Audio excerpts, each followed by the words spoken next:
Bon, c'est toute la planète qui est concernée en fait et des pays européens qui sont menacés dans leur liberté fondamentale en ce moment, Cynthia Fleury. Oui, oui, non, là c'est véritablement, ben voilà, on a la question dont on parlait tout à l'heure, c'est-à-dire, non mais illustration.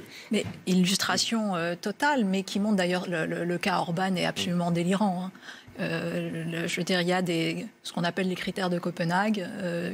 Bon, normalement, je veux dire, on a tout l'arsenal pour normalement à l'instant T empêcher cela. Et donc, c'est absolument délirant ce qui se passe.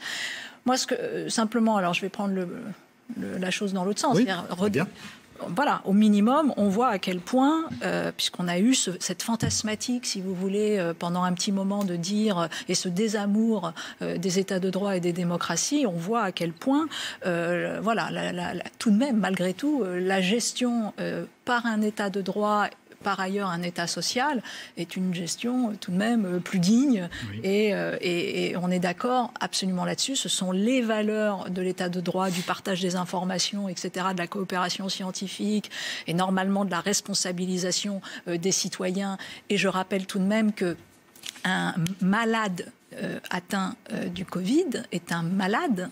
Hein, c'est-à-dire un vulnérable et c'est pas un délinquant. Donc, si vous voulez, normalement, il y a une vérité du soin.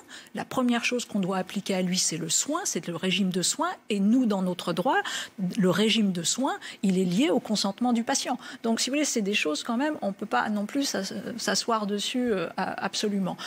Donc là, c'est une situation où on voit très bien que voilà, le Covid, la peur, est utilisée bien évidemment pour détruire littéralement les libertés fondamentales.